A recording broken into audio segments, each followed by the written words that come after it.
Hello everyone, welcome to Pankaj Mishra study group.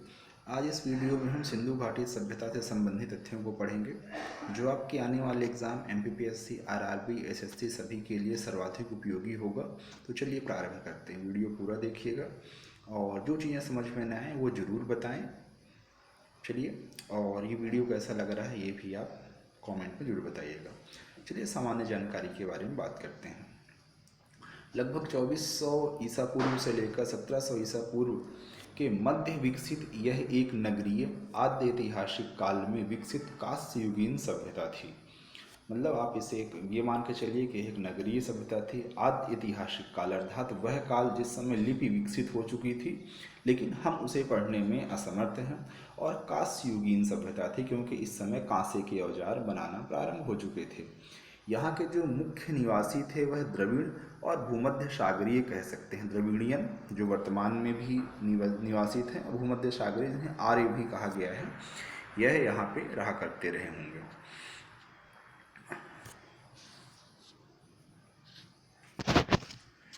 नामांकन और खोजकर्ता के बारे में बात करते हैं अगर, तो राय बहादुर दयाराम साहनी जो थे 1921 में रावी नदी के किनारे हड़प्पा की खोज की।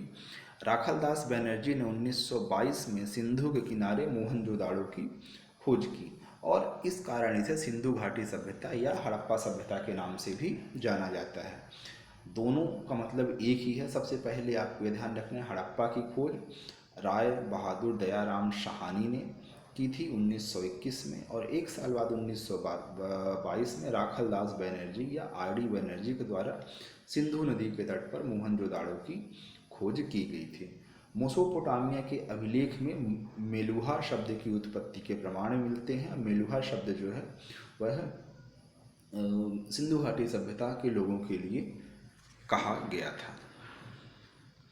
विस्तार की अगर बात करें तो सिंधु घाटी सभ्यता का जो पूर्वी विस्तार था वह आलमगीर उत्तर प्रदेश जो वर्तमान मेरठ में है, हिंडोन नदी से चालू होकर पश्चिम में सुतका गेंडोर बलूचिस्तान में दास्क नदी तक था।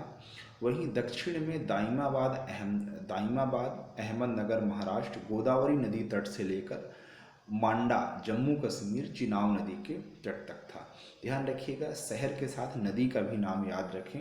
हिंडन नदी पूर्व में आलमगीर उत्तर प्रदेश, पश्चिम में सुतकागोंड बलूचिस्तान दास्क नदी, दक्षिण में दाइमाबाद अहमदनगर महाराष्ट्र गोदावरी नदी, और उत्तर में मांदा जम्मू कश्मीर चिनाब नदी।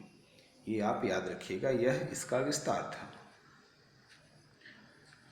और यह सिंधु सभ्यता मुख्य रूप से हम इसे कहते हैं क्योंकि यह मुख्य रूप से सिंधु और उसकी जो 5+2 7 सहायक नदियां हैं उसी के आसपास यह सभ्यता विकसित हुई थी। 5 नदियां भारत की और 2 अफगानिस्तान की नदियां।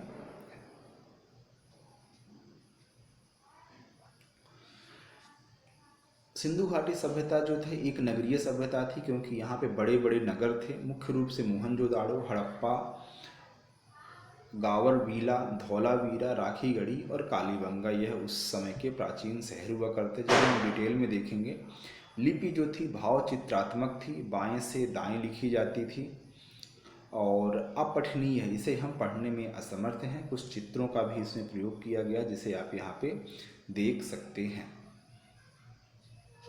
यह कुछ मोहरे वगैरह मिली हुई हैं। अब प्रमुख स्थानों के बारे में बात करें अगर, तो हड़प्पा जो है रावी नदी के तट पर मिला हुआ था। दयाराम साहनी और माधो स्वरूप वत्स के द्वारा 1921 में इसकी खोज की गई थी। वर्तमान पाकिस्तान के मोंटागिरी जिले में है। मोहनजोदाड़ो जो सिंधु नदी के तट पर है, राखलदास बनर्जी के द्वारा 1922 में खोज की गई थी। वर्तमान में पाकिस्तान के सिंध के लरकाना जिले में स्थित है। वहीं चूहंदड़ो जो था वह सिंधु नदी के तट पर है जिसकी खोज गोपाल मजुमदार ने 1931 में की थी। सिंध प्रांत पाकिस्तान में है।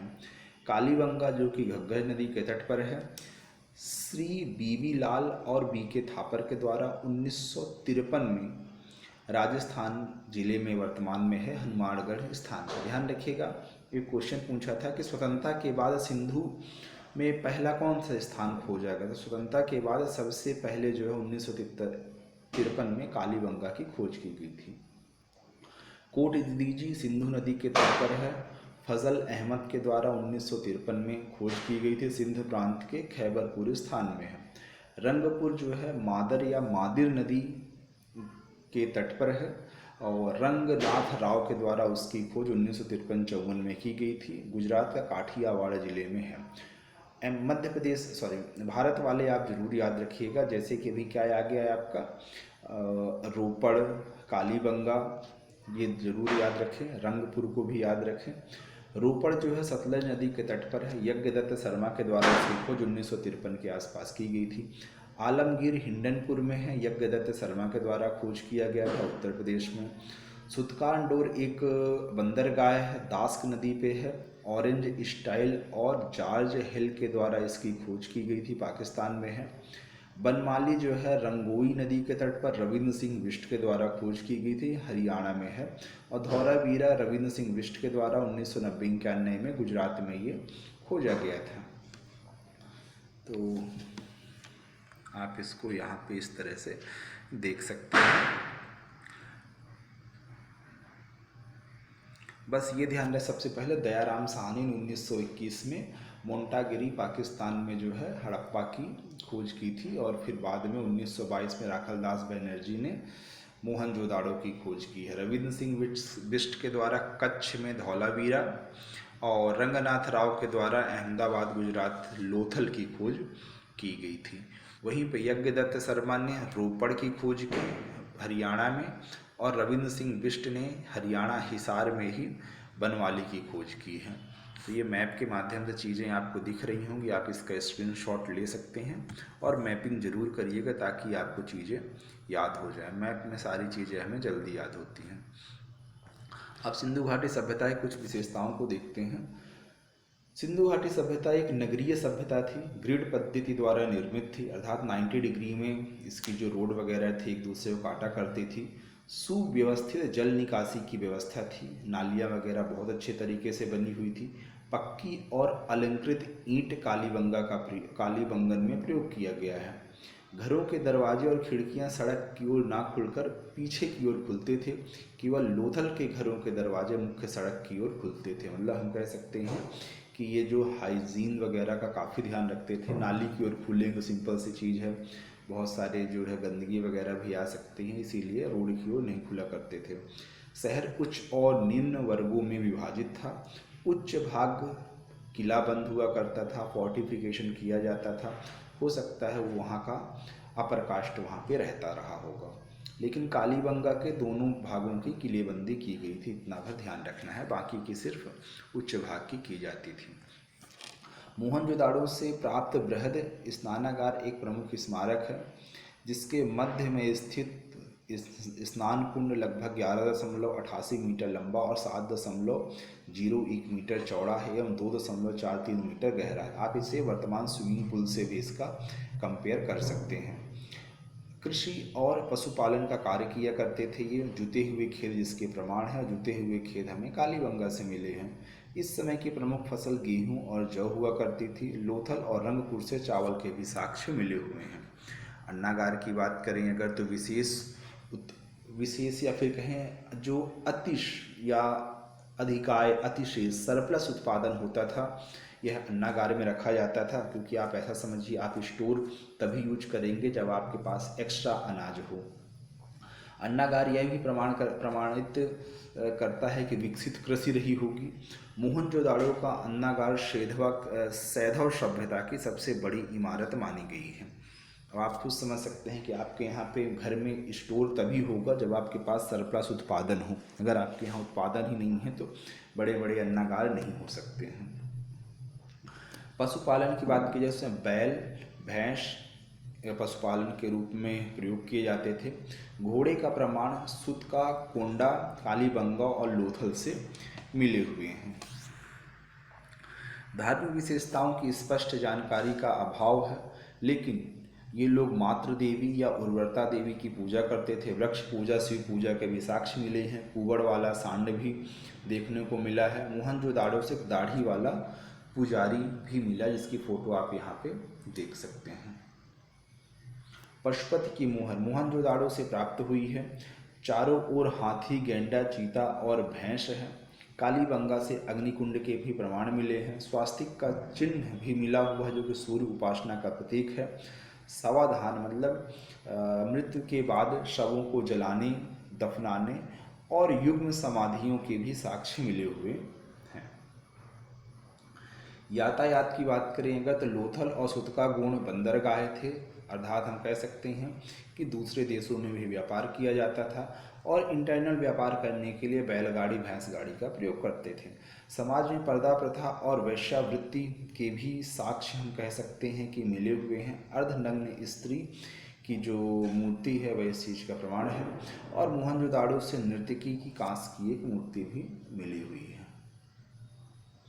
जीवन शैली की बात करें तो लोथल और चुहंदड़ों में मटके या मनके बनाने का कारखाना हुआ करता था। सूती वस्त्र भी काफ़ी अच्छी स्थिति में प्राप्त होते थे। बहुत बड़े कारखाने हुआ करते रहे होंगे उस समय पे।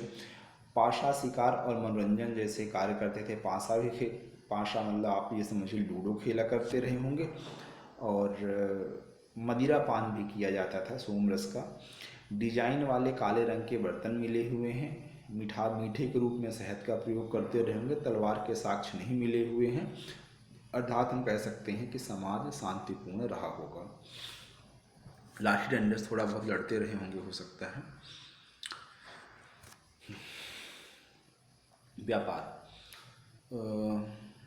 व्यापार के लिए अगर कहें तो बायलैटरल ट्रेड के लिए बार्टर सिस्टम का प्रयोग किया जाता था। वस्तुओं के बदले वस्तुओं का आदान प्रदान किया जाता था, परंतु मापन के रूप में इकाई की अगर बात की जाए तो 16 के अनुपात में उसे डिवाइड करते रहते थे। मोहर का प्रयोग भी हुआ करता था। विदेशी व्यापार से अगर हम बात करें तो कॉपर, खीतड़ी बलूचिस्तान और ओमान से प्राप्त करते थे। वहीं चांदी अफ़गानिस्तान और ईरान से प्राप्त किया जाता था। सोना जो है कर्नाटक, अफ़गानिस्तान और ईरान से।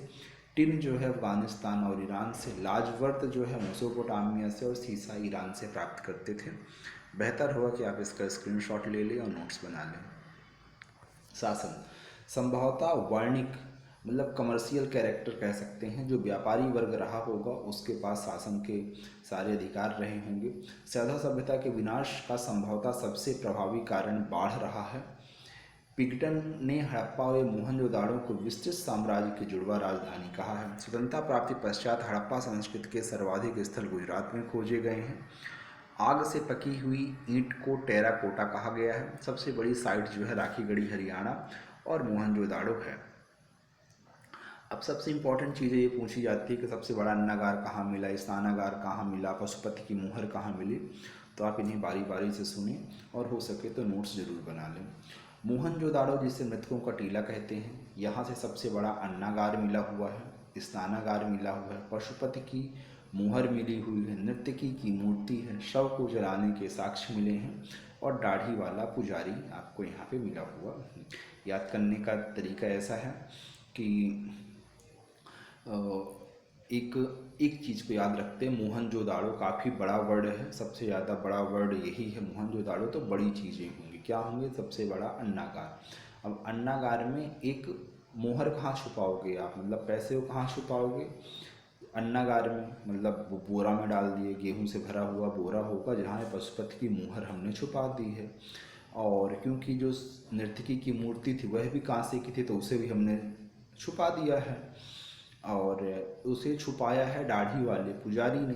तो अगर आप सिर्फ इतना याद कर ले इस हिसाब से कि एक दाढ़ी वाला पुजारी जो है स्नान करके अन्नागार में जाकर मोहर और नर्तकी को छुपा देता है। तो मेरे ख्याल से आपको चीज़ें याद हो चुकी हैं। हड़प्पा जो है वह जहाँ पे एक श्रृंगी पशु वाली मोहर मिली हुई है, मातृ देवी की यहाँ प्रतिमा है, पूजा वगैरह करते थे। कालीबंगा से जो है अग्निकुंड, काली से अग्नि कहाँ, अग्नि पूजा कहाँ होगी? काली मैया के सामने। तो कालीबंगा पूजा करेंगे हम तो कहीं ना कहीं हमें एक अग्निकुंड भी बनाना पड़ेगा, तभी तो पूजा होगी। तो कालीबंगा से अग्निकुंड मिलेंगे और जब देवी की पूजा होती है तो चूड़ियाँ भी चढ़ाते हैं, तो चूड़ी का कारखाना हो जाएगा। और काली मैया को बलि भी दी जाती थी, तो युग में समाधि मिल जाएगी। और सिर्फ ये याद रखिएगा कि जो ये पूजा हो रही थी वह जुते हुए खेत में हो रही थी, और जो अग्नि कुंड है वह ईंटों से बनाई जाती है। तो मेरे ख्याल से आपको ये सारी चीज़ें याद हो गई कि काली माँ की पूजा अलंकृत ईंटों से हो रही थी, जुते हुए खेत में चूड़ी चढ़ाया गया था, और खुश करने के लिए युग में समाधि भी वहाँ पे बना दिए गए हैं। सुतका गोंड जो है यह गुजरात में है, घोड़े के अवशेष मिले हुए। लोथल भी गुजरात में है, यह एक बंदरगाह हुआ करता था, या सिंधु घाटी का मैनचेस्टर भी हम कह सकते हैं, जहाँ से हमें धान और घोड़े के साक्ष्य मिले हैं। अग्निकुंड भी यहाँ पे मिला हुआ है, युग्न समाधि मिली, और मटके बनाने का कारखाना भी यहाँ पे। धौलावीरा में बांध और जलाशय का स्टेडियम मिला हुआ है, बहुत सारी कुएं वगैरह मिली थे यहाँ पे। तो अब हम इस नेक्स्ट चैप्टर में वैदिक सभ्यता को पढ़ेंगे। तो एक बार मैं इस चीज़ों को रिवाइज कर दूं, आपको पढ़ना क्या है। मोस्ट इम्पॉर्टेंट जो क्वेश्चन रहते हैं वो ये रहेंगे फर्स्ट लेवल के, कि इन स्थानों की खोज किसके द्वारा की गई है। तो स्थानों की खोज याद रखिए, यह स्थान किस नदी के तट पर है। और तीसरे लेवल का क्वेश्चन ये रहेगा कि स्नानागार कहाँ से मिला, नर्तकी की मूर्ति कहाँ से मिली है, दाढ़ी वाला पुजारी कहाँ से मिला, और चावल के साक्ष्य कहाँ मिले, घोड़े के साक्ष्य कहाँ मिले हैं। इसे 1 से 2 बार आप पढ़ेंगे ट्रिक के माध्यम, जैसे मैंने बताया है, तो डेफिनेटली आने वाले समय में आपको सारी चीज़ें याद हो जाएंगी। तो चलिए वीडियो कैसा लगा जरूर बताइएगा, चैनल को सब्सक्राइब करिए। Thank you.